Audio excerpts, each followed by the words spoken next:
games are a very foreign concept for me. On my Twitch streams, we do nothing more than yap and pontificate about our daily routines and all other extravagant things. The day that we play video games on my Twitch channel is the day the world ends. That does not mean, however, that I do not appreciate and enjoy the concept and the existence of video games. After all, I must be aware of my surroundings and what goes on in. And from what I've seen, and I'm not sure if you guys have been keeping your eyes peeled on the gaming community, but there's been a lot of shenanigans happening from the gaming developers. Every time we think that the developers of our AAA industry have reached an all-time low, they somehow manage to figure out how to make it that much worse. And our good friend Actman appears to have made a video summarizing the epitome of what is wrong with the gaming industry in its current state. This is the kind of thing that we have analyzed and talked about in diligent fashion. So, let's get our pause champ on and see what Actman has to say on this extravagant subject. Wow, this new Star Wars Outlaws game looks pretty great. That's pretty good. You know what? Let's check out Not the going to be good when official it comes out, website though. and see Guarantee if we that for a can learn fact. more about the... Good Lord, what is happening in there? Pre-order. Ah, yes, we've talked about this. Ha! Haha, wouldn't be a Star Wars thing without some happening around it.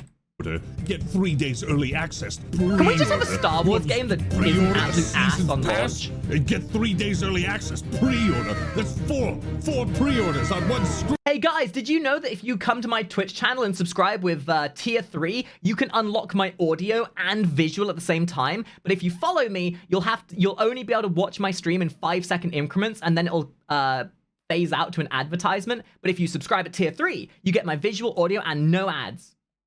It's the same, but different. Extend K's journey with 2 upcoming DLCs. You want to play the exclusive Jabba's Fuckhouse? Donate $25 extra on top of your tier 3 sub, and you'll get the uncensored booba as well. You know what's funny? If you go to the Arrowhead Games website and just look at it, there's something special about an Arrowhead game.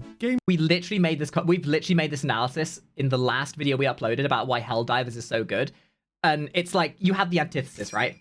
Helldivers is one end of the spectrum of respect, understanding, and knowing how to actually relate to your community.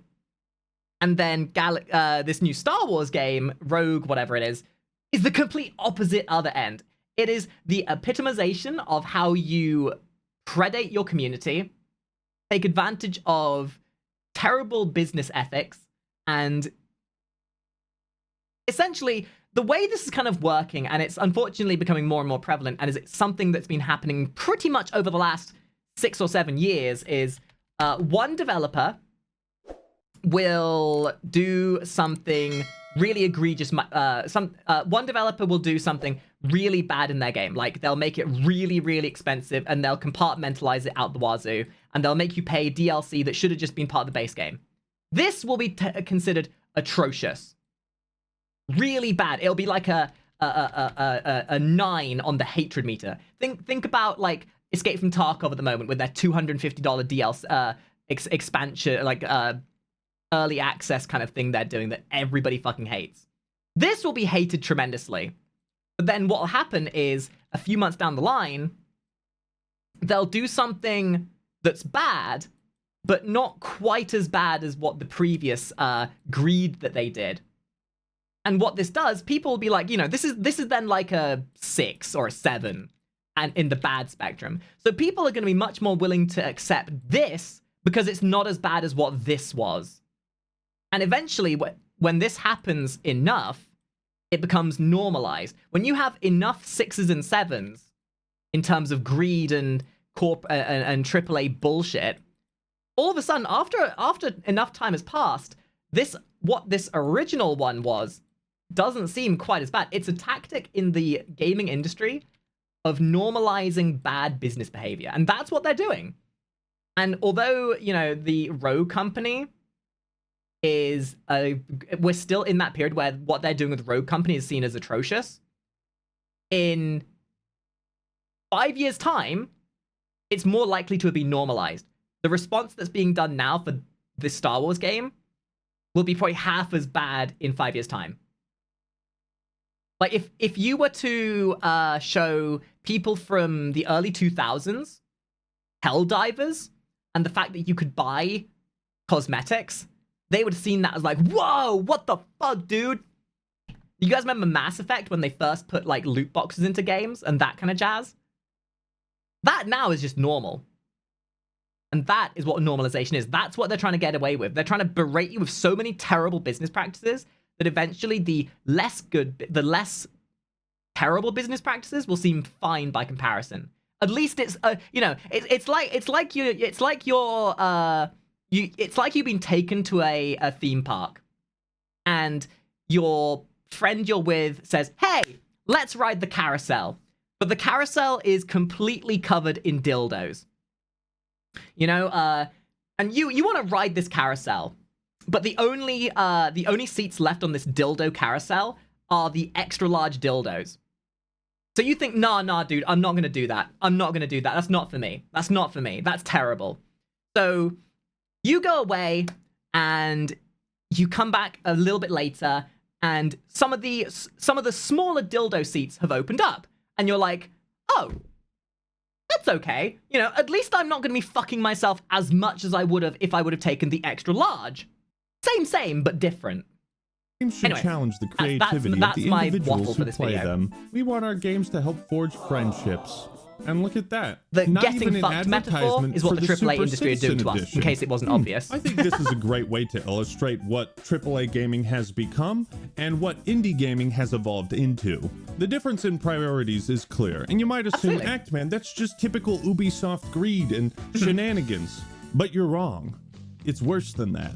What Ubisoft is doing with Star Wars Outlaws is symptomatic of a much greater issue plaguing all of AAA gaming. Recently, Ubisoft dropped a story trailer for Outlaws. I watched it, and I felt apathy. As you know, apathy is death. The gameplay reveal for Outlaws looked solid, but now like if what they were selling is this good, it looks like a good game. It's just what goes on underneath and the way it's being monetized is the epitome of greed. If they just sold this game as a $50, $60, $70 game, we'd all love it. Like, this would have been great. But it's the level of greed going on that's putting people off. Gameplay reveal for Outlaws looked solid, but now I'm skeptical.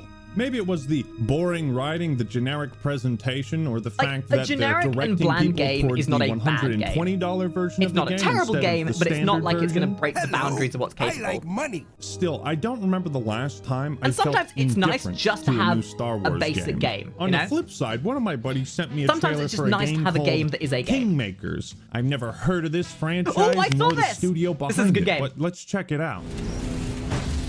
What the fuck is this? This is some Ash from Evil Dead kind of bullshit. Chevy truck in the... Oh, we're giving shotguns? Editor, please insert Ash from Evil Dead. This is like Mountain Blade plus Dynasty Warriors with time travel? This is my boomstick! Oh my god, and they have RTS mechanics? No shot.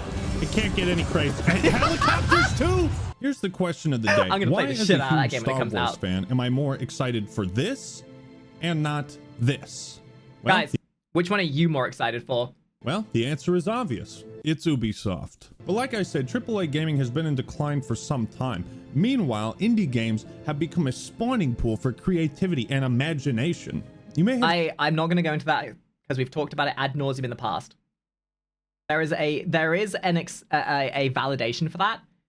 AAA developers have much more to be upheld to. They have they have the shareholders to please. There is a lot more for them. There is a lot more riding on a AAA game, so there's a lot more reason for them to do mischievous things. AA studios, indie studios have more chance to try something innovative because they're not being burdened by shareholders that are trying to make them get the bottom dollar. There's much more room to try something different and new, and to try monetization practices, because a AAA studio will have to work with the bureaucracy and be like, well, if we do a more, respectable monetization practice, sure, we'll make some of the money, but we want you to make all of the money. Sacrifice your integrity for the money. Whereas AA and indie studios, they'll be like, you know what? Let's sacrifice a bit of money, have the connection with our audience, to respect our audience. It is just the difference between a studio built around making money versus a studio built around making games. The passion and the objective of the studio. And he said at the beginning of the video, it is the purpose of the studio that will define how they project themselves. Some studios will go from AA to AAA, and their prerogatives will change. Look at Digital Extremes, one of the most community-orientated developers, now one of the most greedy. I've seen the plethora of AAA gaming is dead videos spring up on YouTube. Well, AAA gaming didn't just die, it was murdered. If you got that reference, welcome back to 2017 YouTube. Clearly, I'm not the only one who has felt disillusioned and apathetic towards recent AAA titles. But a lot of people focus on how AAA games have gotten worse. They highlight the obvious: excessive monetization, unfinished products being released. This is what I was saying a second ago, right? It's the difference between people looking at the surface level going, ooh, that's expensive. Ooh, that's kind of greedy. Versus people then looking at the ethical and the more fundamental sides as to why they're being expensive. What the developers are doing because of this. And those who look below the surface will see much more than those who are just going to be like, ah, yeah, that's kind of greedy, but not questioning why. I can't masturbate to this character. And while these are all issues worth pointing out, we need to understand why these things are you're clearly not trying hard enough, The bigger Actman. picture. You see, the reality is Gooning is an AAA art games form. have become far too safe, formulaic, predictable, and just unexciting. You notice that the games that are the most formulaic and predictable are usually AAA. Because they have to do something that they know is going to make them money. It's why IPs will be bashed to death. It's why games from the AAA will always look very similar to other AAA games. Because why risk doing something that's not going to be guaranteed to get you an audience? Like, why try and build a new IP? Why try and risk something on something you don't know that's going to work when you can just rehash an old IP, rehash an old concept that you know is going to draw people in? Look at Souls-like games. Look at Star Wars games. You slap a Star Wars game, you slap Star Wars on anything, you are guaranteed to make money because it's got Star Wars. You make a Souls-like game, you are guaranteed to get an audience because it's a Souls-like. And unfortunately, AAA developers don't have the luxury of trying something new and hoping it sells. It's the dichotomy of success. What's the term for it? It's burdened by your own. It's the hubris of your own success. The more success you have, the more you need to succeed, essentially. Exciting. Perhaps it's because you're an old jaded nerd, Actman. I mean, yes, that is also us as well. Possibly be it. Am I so out Again, of touch? most people don't care. No, it's the children who are wrong. That's what we're going to explore today. We're just the decline of privileged AAA gaming gamers and the that rise hate of seeing- indie. Why has AAA gaming gotten Seeing so our bad? games get Now, first besmirched. off, what the fuck does AAA actually mean? The Advanced Aardvark Association? Because I'd love to join that club. No, instead baby. you should join my public Discord server, the Act Clan. Links in the pinned comment and in the little card up here. But the acronym originally referred to large budget, high profile I wish we could games get a developed by quadruple A reputable game. studios released by major publishers. You know, Halo, Call of Duty, Warcraft, The Witcher, 50 Cent The Bulletproof, Witcher. Quarry in the House. Games that would shake the very foundation. Like, this doesn't say of all the AAA world. games are bad. AAA there are games loads of typically AAA have games that are large really good and teams, have a expensive respectful marketing developer. campaigns, and copious Name amounts me of any of the ones funding. you know. The Red term Dead was Redemption 2, taken from the Witcher. credit industry and applied to gaming once the severely obese corporate Most of the fat early cats Halo realized games. video games weren't a joke of a business and could actually make more money than Hollywood. For business moguls, AAA such a meant weird, this is like, the safest investment you can gray make area to get between a return. what That's is not the case greed and anymore. what is Today, AAA mostly not. indicates the And it depends where you lie on aspirations that and spectrum, cost essentially. of a game, not how safe an investment it is. From the 80s to the 2000s, there Right. weren't many Yeah, games true. that were commercial Persona? failures. It was mostly Most of like Persona series failed is just phenomenal. consoles. And that's a good video to watch. But since the 2010s, I think it's all as like this AAA whole gaming like budgets have concept grown of exponentially, greed. we've It's seen existed some outside the gaming big-ass industry. flops. It's just it's become Marvel's more noticeable Avengers, in the gaming Suicide industry over the last Squad, several years. Anthem, Redfall, Aliens, Colonial Marines. But you would have had this even and back in the last day. 7 or so It's just years, there was it not also enough seems opportunity like for it to happen. Many popular The game franchises have industry released hadn't developed what enough fans for people to consider take to be the advantage of it worst yet. entry in said franchise. Fallout 76, Battlefield 2042, Mass Effect Andromeda, Maybe this is all just a coincidence. Cash But grabs. as one trained in the Force, you know that true coincidences are I rare. love these Star Wars So what references. gives? Why So have prevalent. things changed? Well, one of the driving factors behind the decline of AAA games is they've gotten too big. The pants Yep. do not fit anymore. For reference, vanilla World of Warcraft was made by a team of about 40 people. Helldivers 2 was made by a team of 100. Over 9,000 people contributed to Diablo 4. What, 9,000? Starfield, 7 years in development, $200 million budget. This just goes into more of a development hell concept, but that is not something I'm going to get into. Todd, you think maybe we could tone that More number cogs of in the planets wheel, down more to like opportunity to have 30? minutiae and bullshit. Maybe 10? 10 really good planets? The gamers desire 1,700 planets. AAA games have exploded in size, scope, and cost. to an Absolutely they have, because there's more unprecedented attention level. there now. On People one care about hand, a gaming more larger now. team has the potential to create something truly incredible, revolutionary, to realize their greatest ambitions. But this relies on having a cohesive vision amongst many people and the budget and resources to make it happen. However, the more ambitious a project, the more money invested into it, the There's a good visualization for this. The way to look at it is the big so let's do a handy dandy flowchart. The more popular something is, the more opportunity there is to capitalize on it. This is a chart that works for everything. More popular. Actually, this should probably be flipped the other way. So, opportunity, popularity. The more popular, the more opportunity. And the more opportunity, the more likely you are to have these less than credulous people trying to capitalize on it.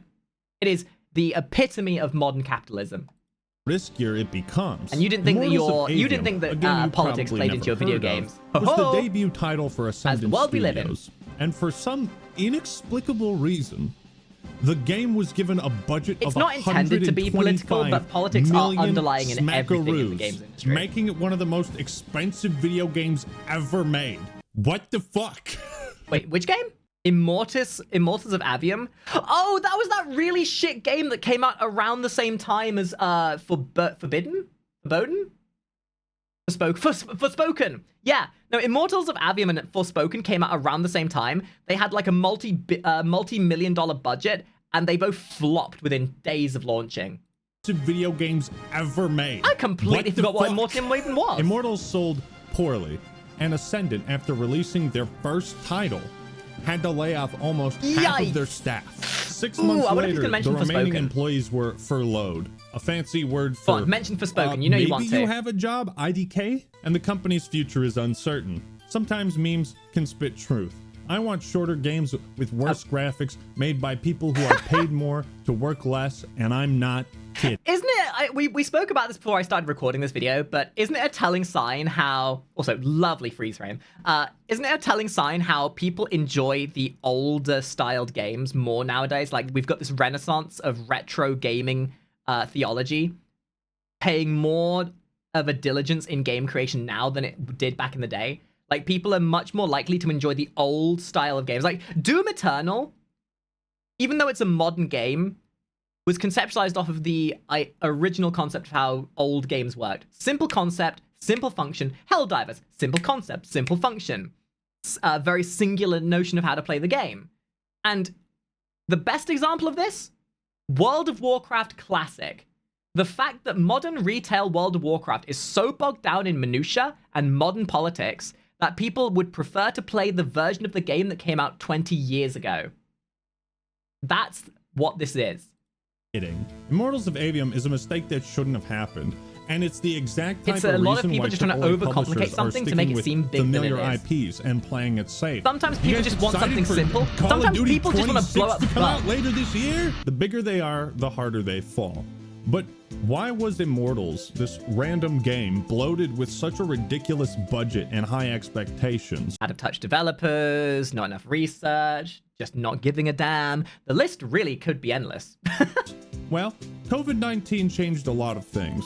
People bought a shitload of video games during that time, and some upper management folk adjusted their business. They saw this as an opportunity to invest, wow, everyone's buying games. invest. I guess we So they should, expanded like, what it is, operations. there's some business guy out there who is like, whoa, people are actually spending a lot of money on games. Hey, we should make a video game.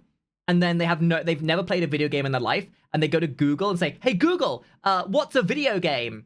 And it's like, these, Immortus Forsaken, whatever it's called, was basically a game made by AI. These games that fail miserably are the games that the upper management, who have no connection with the audience that they're trying to sell to, think is what a game should be. Flashy graphics, no substance.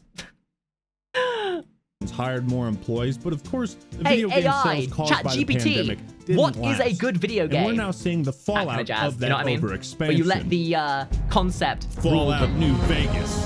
10,000 layoffs in 2023 and 8,000 more on the way. Over 30 studios were shut down, several games Shit. canceled. The hubris from corporate overlords has uprooted this industry in such terrible ways. Overloading teams with talented employees and a shit zillion dollars isn't... Yeah, some Nuva in my chat just made a very good reference.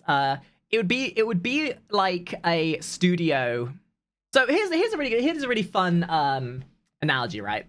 There was a studio, and I'm gonna use the pronouns here just because I feel like it's more of a concept to generalize things. There was a game studio in 2017 that made a very recognizable game series. Around 2017, they were struggling financially, not to the point where they would close down, but they needed help.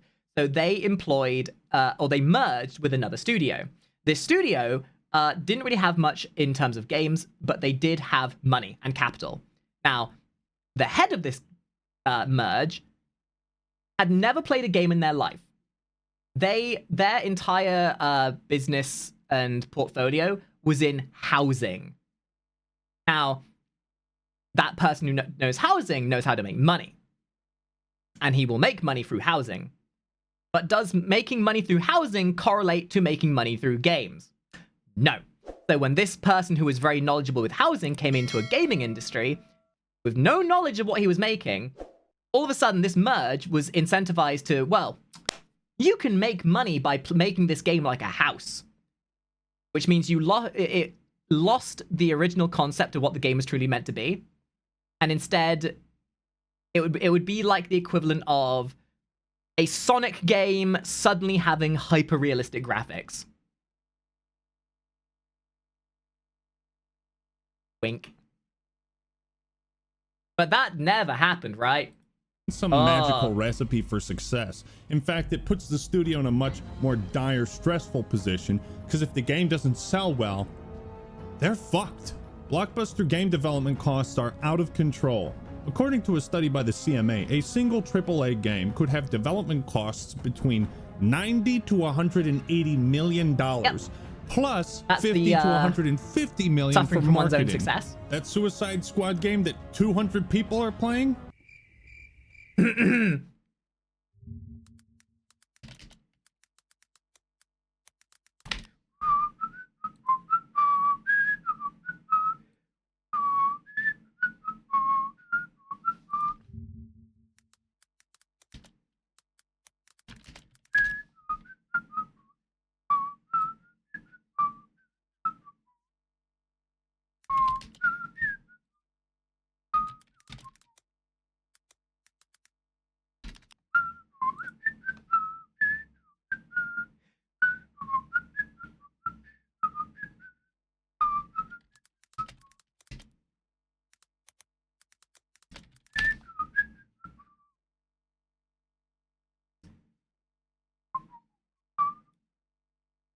Yep. I don't even need to say anything. Probably had an inflated budget. This is clearly unsustainable. It's like every major AAA game is some massive live or die gamble. Naturally, companies want to mitigate and avoid all the risk they can. So, again, they rely on established IPs and stick with what's familiar. And most of all, Like I said safe. earlier, So wait a minute, this Actman. is an industry You're that telling I'm me very AAA familiar with. games have become I may not a be greater funny, risk, but I'm certainly but smart. also safer? Kind of. That's a paradox, John. Think about it this way. The bigger the budget, the more employees working This is on kind a of game, why I can the more like copies. people are always going to be like, oh, but you pre-watched it, Makari. No, this is just because this is the industry that I know a lot about. I make it my knowledge, my like. It's not very prevalent. It's not very worthwhile me knowing this stuff. But me and Actman, for all intents and purposes, I might be a kitsune on the internet. He might be a gooner. We both know the stuff that's important to this kind of subject. It needs Knowledge. to sell. Therefore, it has to appeal to a lower common denominator. Modern they Destiny have 2 to is definitely like simplify that. and dumb down something. They cannot take risks or experiment. I mean, sometimes they have to you have a stick game that's with what lasted has for so proven to long that work. eventually you This just is a don't huge want to put reason effort why in and just milk indie it. games such as That's Destiny. Helldivers 2, Hades, Lethal Company And World are of so Warcraft much to an better at extent. innovating on a popular formula or giving Rather us than something trying to make brand it new. stay relevant, Which would just you milk rather it. play? Back for Like Blood? look at World of or Deep Warcraft. Rock World of Galactic? Warcraft, having a multiplayer game requires you to like, especially a massively multiplayer RPG, you need asses in seats to give it a community. And there's one of two ways that developers will go if a game needs to succeed. They will either to make money from that game. Sorry, if an MMORPG especially, and this is the best example I can give, if an MMORPG is starting to fail, you either create a innovation to get more people to have their asses in seats, so that you have more people paying to play your game.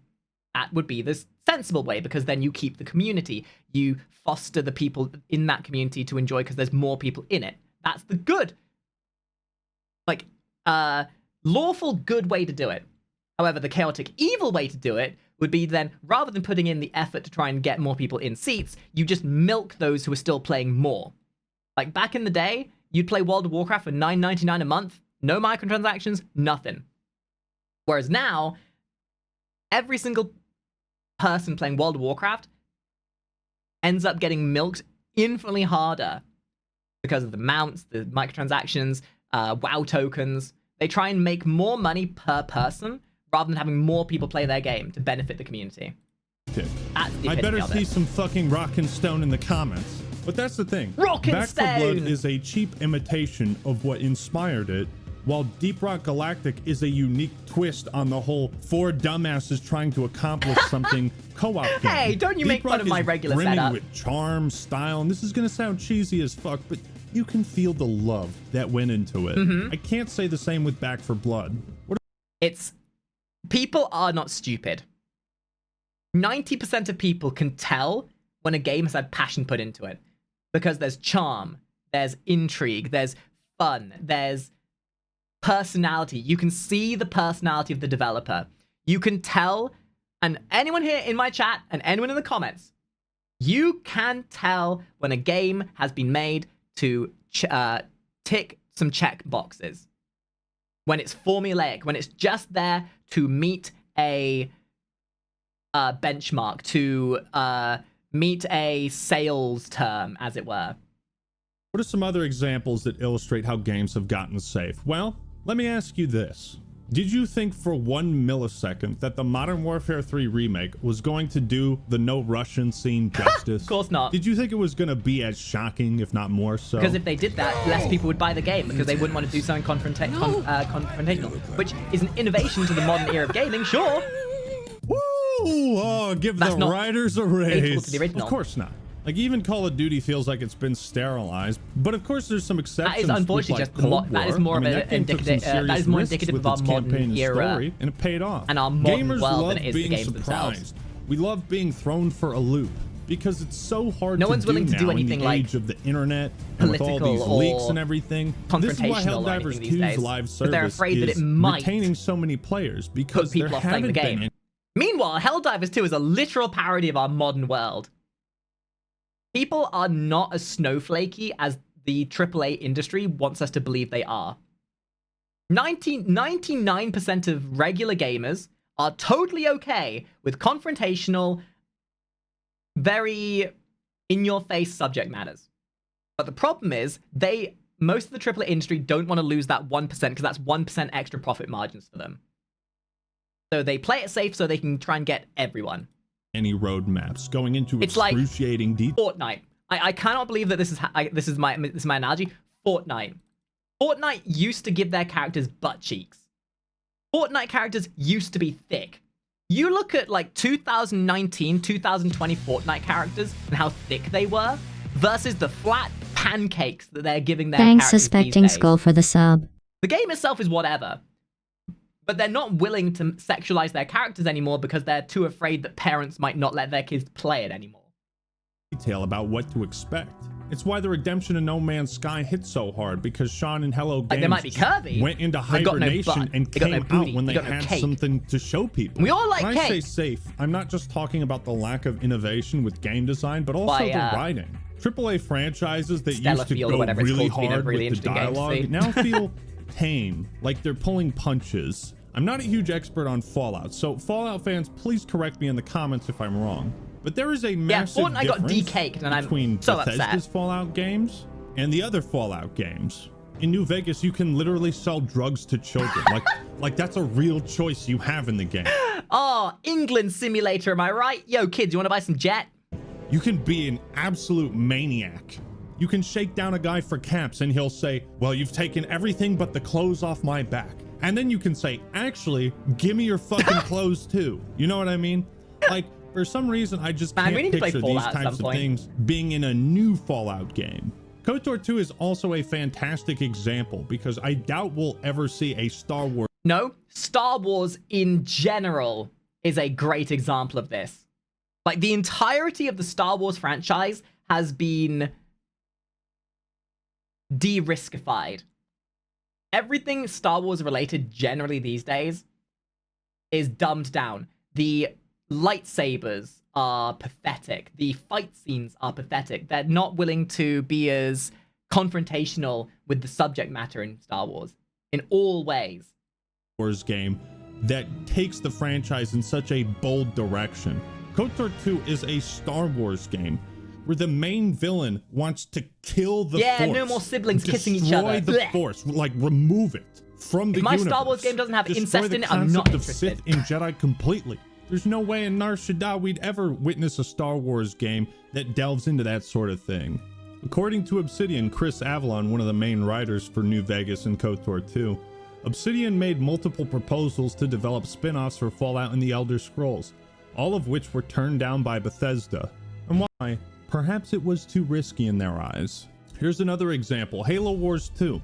Console RTS, pretty niche, but its expansion, Awakening the Nightmare, was the first time in a decade we saw the Flood in a Halo game. Why haven't the Flood appeared in the main series? Don't want to risk lowering the sales with an M rating, right? Oh M-rated no, games don't body sell too horror great, can't do upset they? the little Speaking kiddly of winks. Rockstar, God, this industry pisses. To say exactly the same reason why they removed friendly fire in the modern Halo games.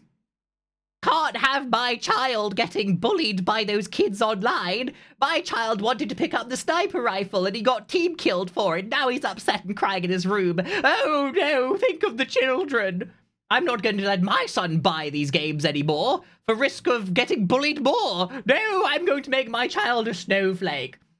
That's the best epitome. That's the best example I can give of it. That's exactly what it is. It's making it so that the parents will buy their kids the game more. Meanwhile, in Helldivers, hey, can you guys get rid of friendly fire? No. It's funny. Unapologetic. LA I love it. 2. Where is it? Bully 2? And you might think, well, isn't that hypocritical, Actman? You were just complaining about these companies sticking to established IPs. But both of these franchises only have one game. And that's kind of my point. Instead of making one, $400 million game, why not cut a chunk of that out and develop multiple AA games? What if they took one of these Whoa, 100 dude, that would like be almost like you thought about what you were doing. Bro.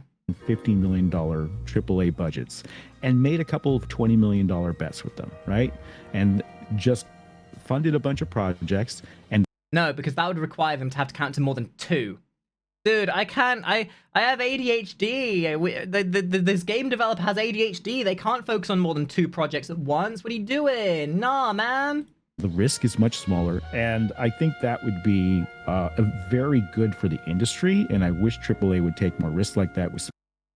Also, everything that correlates to why the AAA stuff do what they do is short-term gains. Most AAA studios would rather make all the money now by pumping out slop than worrying about investing into something people can commit to and making lots of money in the future. Lots of money now versus all the money in the future. Sorry. You know what I mean? Short-term investments. Smaller teams, they don't see the big picture. You would get that cohesion. You would get that sort of singular vision, to I think, AAA industries, it is more of a sign of... I at least understand this. Not to make it political again, most of it comes back to meeting shareholders' expectations. They have to meet the checklist of things that are expected of them of every profit margin quarter, and if they don't, then they don't get their money. So they want to make all the money now to meet those profit margins of each quarter so that they can get funding later. For Rockstar, because their games are so overhyped, if they released a eat the sequel rich. that you Eat thought was a the 9 rich. out of 10, Eat that the would feel rich. disappointing. A bunch of Halo spin-offs were also pitched to leadership at 343, including an ODST-themed game similar to Helldivers 2.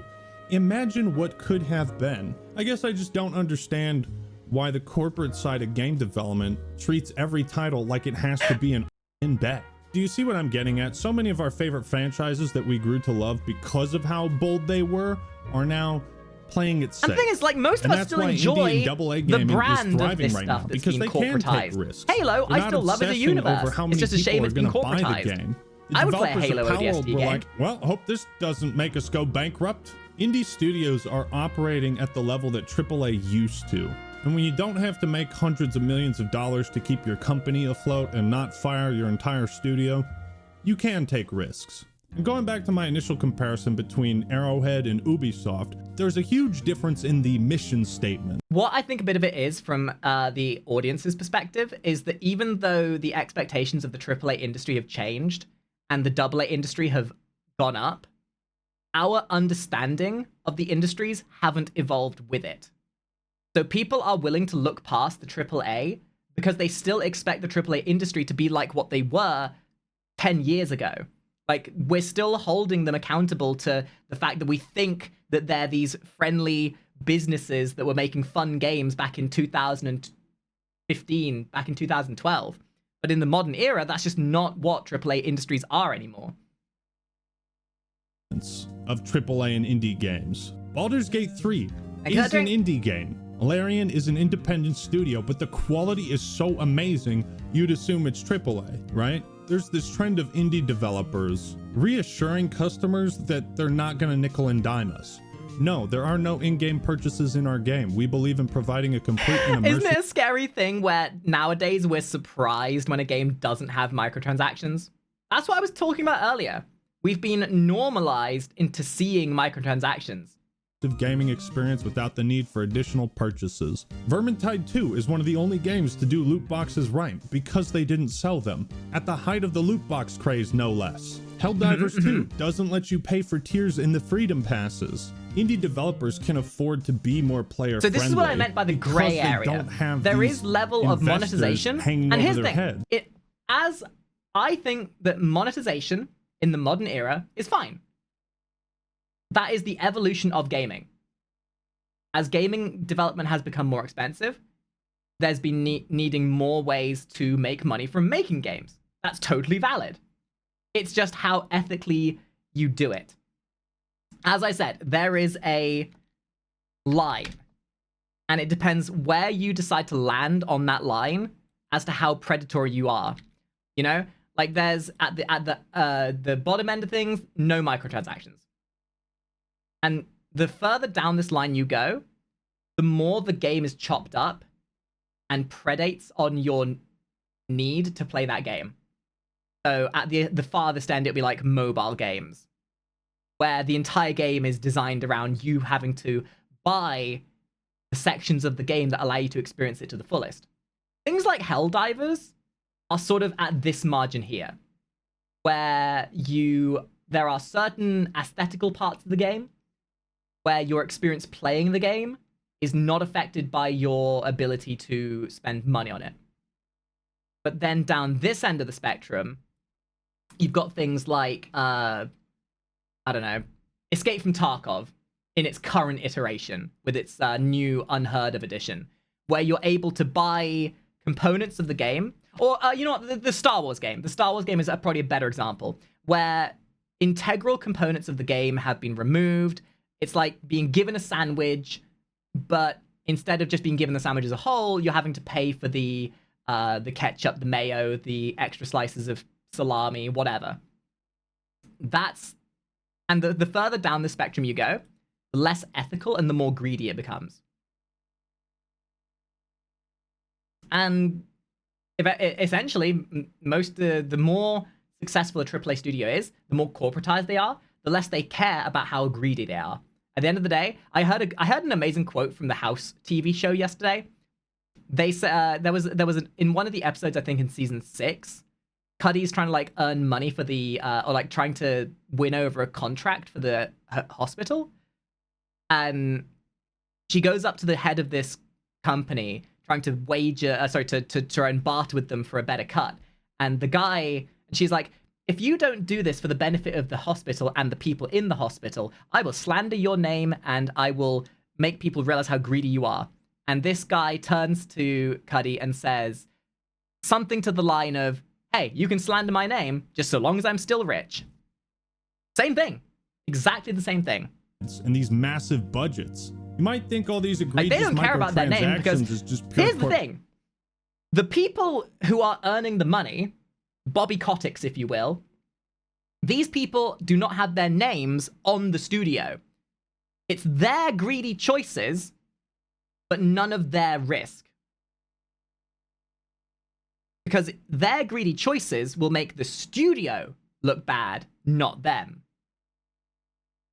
Greed, and there's a good chance some of it is, but it's also a safeguard, like a necessity. And I think the solution is just to make games smaller, dude. Now, a really shitty byproduct of this risk-averse mentality is that a lot of these publishers are looking for a quick buck. They want to make easy money. So what do they do? I can't believe I unironically made a house reference. Flood the market with shitty I've remasters. made it, guys. I've made it. I made an unironic house reference. Lately. I'm a successful content creator. I only need a Breaking Bad reference, and I'm about ready to make big bucks. Shit. Here we go again. Hell, even God, Dark they let Souls them cook. remastered I did sucked major ass. And don't even get me started on the fucking Battlefront collection. Did you know that at one point Warcraft 3 Reforged had like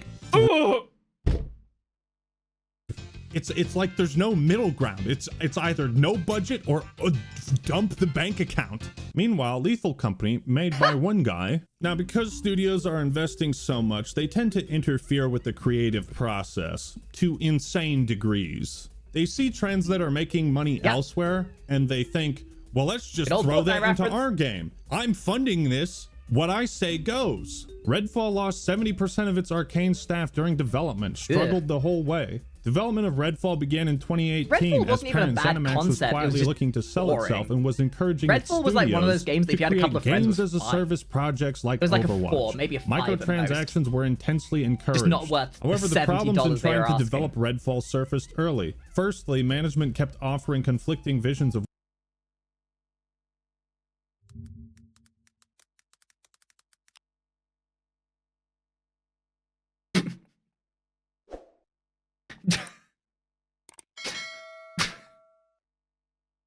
Oh no. what the game would and should be, resulting in developer confusion about what they were creating. How to reconcile single player and multiplayer within an Arcane game was never really resolved either. Secondly, Arcane employed fewer than 100 people, which had been enough to make a single player game, but was not a healthy number for developing a large multiplayer game with microtransactions. It was way too small. It was a great concept, a very simple kind of concept. It just wasn't worth $70 to alleviate the strain. As a result of plummeting morale and lack of direction, veteran employees left the company in droves, with about 70% of the staff ultimately leaving Arcane. If it was a $30 game, I mean, it's probably a good thing why it was on Battle Pass, right? You can look at most AAA flops or AAA games that severely disappointed, and you'll find something similar. Management interfered. Management wanted this. I imagine they feel they have to micromanage management, and the more cogs in the machine you make, the harder it is for a game to be made smoothly. It feels like there's too many cooks I make this analogy all the time. The more cogs you put, the more people you have with their hands in the pot, there's got to be a happy more middle opportunity ground there in is dev for team size. things to go wrong. Too small and you feel like the world rests on your shoulders. Too big and you feel like you have zero agency and influence. These big dev teams, especially when they're spread out against multiple studios across the country, can sometimes have very inefficient communication, bureaucracy. Next, Battlefield has the largest development team so far. 1 year later, We want to assume it's going to be terrible. former DICE dev says 2042 never stood much chance being great at launch. There's a video by Timothy kind of funny Kane, as well. the creator of You remember like back when Call of Duty Future Warfare came out, or whatever it's called? The one that everybody universally hated at the time? You go back to that now and you realize it really isn't that bad. Like, that Call of Duty Future Warfare, whatever it was, that's a pretty good game. I went back and actually played that recently and realized just, what the fuck were people complaining about? It was different, but it was good. of the original Fallout. Infinite, yes, about that's one. game development caution. And he talks about how certain things in game development now that could be fixed in 45 I think minutes now Infinite's problem was take just 4 the weeks. vocal When minority we were who making were the just Outer Worlds, wanting to the complain about combat something. AI wasn't really in yet, Game so I itself was asked great. for a very simple combat aggression code to be added.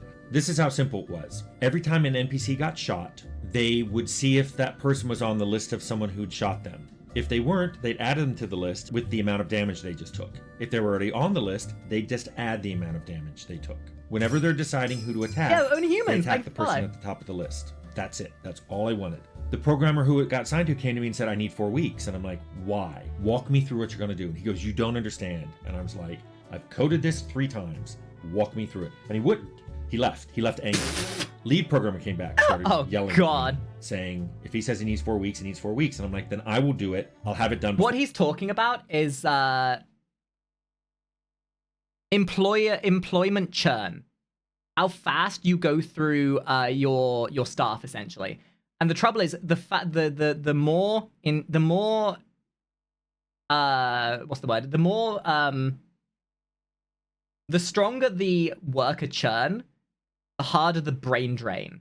If you're going through staff because you're not willing to pay them or you're not willing to accommodate their needs, your game will struggle because you're not able to keep consistent workflow. Blizzard has this immense problem with their junior staff. Junior staff at Blizzard are not even paid adequate wages for minimum wage. And I love making a reference to this guy. Pirate Software used to work for Blizzard.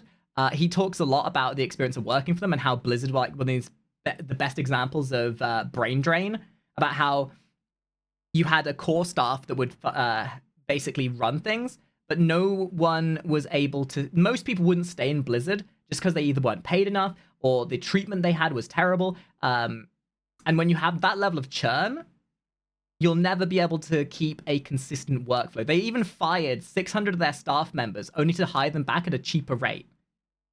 It is hysterical. And you want to know what's funny? They validate it by saying, oh, well, we compensate the low wages at the low runs of the staff by giving them Blizzard bucks, which is essentially premium currency you can spend as a Blizzard employee on Blizzard products.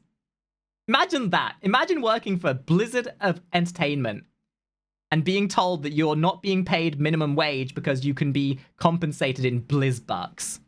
It's hysterical. For lunch. And he said, no, because then people will have to support your code. I'm like, I'm going to walk you through what I want. And you tell me why this takes 4 weeks. He looked at what I wrote, which was about 10 lines of pseudocode on a whiteboard. And he goes, I'll come back.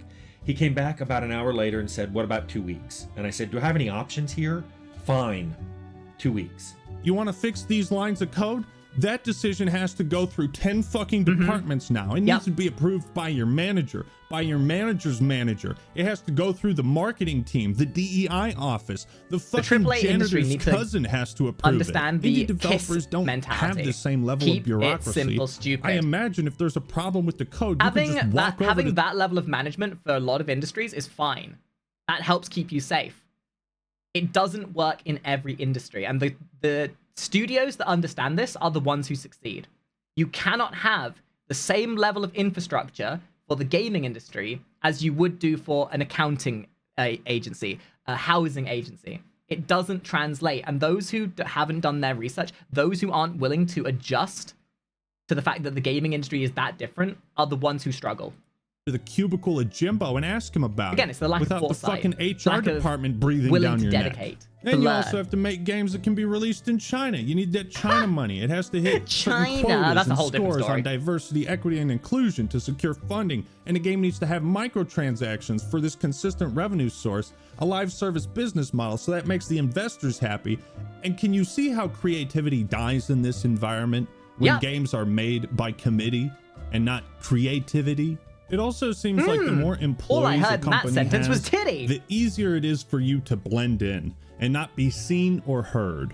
Indie studios typically have better working conditions with flexible hours. Employees have more creative you want a good control. example about Smaller a studio teams allow that the individual was too to big have for their more own good, influence on a game that and a greater had impact. no concept I've of seen a lot of the real articles world. from ex-developers People who made say, this game wasn't what we Dragon Age. intended to make. It wasn't what we envisioned. Not willing Disagreements are going to to spring give up them in game innovative development, software, but it's easier not to willing settle to an give argument them the between right two stuff, people than it is the right amount 100. of stuff, At the end of the correct day, indie stuff, gaming not willing has to give them the right risen infrastructure, where AAA has fallen. and The decline of that's AAA why gaming most is of the games due to coming out as Dragon. insane The studio made budgets, Dragon Age scope, failed and so badly. expectations of Those these were the same games. people who made How Anthem. that affects the employees, the work environment, the investors and higher-ups who have to I don't remember the constantly name, it's just I remember the micromanage story. these games and throw in their own ideas when they have no fucking clue what makes a good video game. I feel like a lot of these developers simply don't have the same luxuries and freedom to create art like they used There to. are- Game here's right, there are a development in the lot of AAA reasons why space this is now a happens. committee process where Not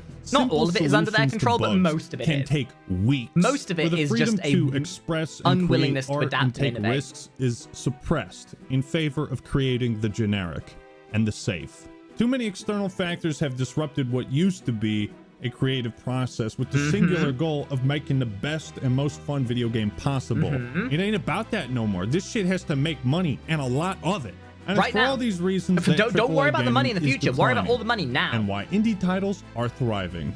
But what do you think? What are some of your favorite I indie think that I've basically covered everything you said. And together, Actman, you and I can rule the world and get very upset about video games. Actman, if you ever want to collab, I can help be your brain drain. I can help be your second person on the dockets that helps you understand all the stuff.